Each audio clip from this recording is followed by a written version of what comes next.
મહેસાણાના કડીમાં નીતિન પટેલે કર્યા વિપક્ષ પર પ્રહાર। નીતિનભાઈ પટેલે વિપક્ષ પર પ્રહાર કર્યા। ભાજપના સેવારૂપી યજ્ઞમાં હાડકા નાખનારા 2-5 લોકો તો હોય જ તેવી વાત કરી નીતિનભાઈએ। માત્ર પાટિયા લગાવી દેવાથી કાર્યાલય નથી બની જતું। કડીમાં નીતિનભાઈ હોય કે ન હોય, કડી આજીવન છે તેવી વાત કરી। નિયમિત કાર્યાલય પર આવવાની નીતિનભાઈએ ટકોર કરી। तो મહેસાણાના કડીમાં નીતિનભાઈએ વિપક્ષ પર આકરા પ્રહાર કર્યા। મુસલમાન ભલે મત ન આપે પણ મારા ઘરેથી ચા પીધા વગર ન જાય। તો નીતિનભાઈ પટેલે વિપક્ષ પર આકરા પ્રહાર કર્યા। મહેસાણાના કડીની અંદર કડી શહેર એક હતું, એક છે અને એક રહેશે તેવી વાત કરી। મુસલમાન ભલે મત ન આપે પણ મારા ઘરેથી ચા પીધા વગર ન જાય તેવું પણ કહ્યું। કડીમાં નીતિનભાઈ હોય કે ન હોય, કડી આજીવન છે। કડીમાં વિનોદભાઈ હોય કે ન હોય, કડી આજીવન છે। કડીમાં કરશનભાઈ હોય કે ન હોય, કડી આજીવન છે તેવી વાત કરી નીતિનભાઈ પટેલે। ભાજપના સેવારૂપી યજ્ઞમાં હાડકા નાખનારા 2-5 લોકો તો હોય જ। હું મંત્રી રહ્યો પણ ક્યારેય સરકારી આવાસનો ઉપયોગ નથી કર્યો તેવું પણ કહ્યું નીતિનભાઈ પટેલે। કામ કરે તેનું નામ કાર્યાલય કહેવાય। હારતા જીતતા કે સરકાર બન્યા બાદ પણ આપણે કાર્યાલયો બનાવ્યા। હું બડાઈ નથી માનતો પણ ફરક બતાવવા કહી રહ્યો છું તેવી પણ વાત નીતિન પટેલે કરી। એવો ઘરોમાં થઈ ગયેલો બધાને કે મને તો કોઈ મળે જ નહીં, બારોબાર બધા કામ કરાવી લે। આ વિનોદભાઈ જેવા 24 કલાક કાર્યરત ભાઈ, શૈલેષ, બીજા કાર્યકરો જે હતા બધા, કોઈનું નામ નહીં દઉં તો માફ કરજો, બધા કામ કરે ને કામ કરાવડાવે। એટલે કાર્યાલય આવું કહેવાય। એ ખાલી કાર્યાલય પાટિયું લબડાવી દો એવું કાર્યાલય નહીં, કામ કરે એનું નામ કાર્યાલય। એનું શબ્દ એનું જોડણી છૂટી પાડો તો કાર્ય થાય એ હાલે। આ આપણું આ ભાજપનું કાર્યાલય છે।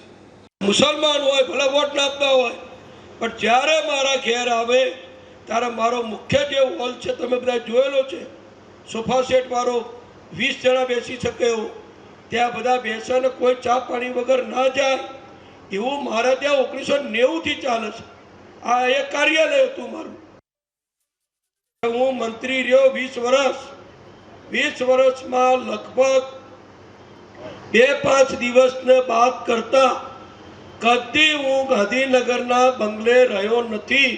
રોજ રાતે 10 વાગે 11 વાગે પણ ગાડી લઈને કડી જવાનું, સવારે તૈયાર થઈ બધાને મળી।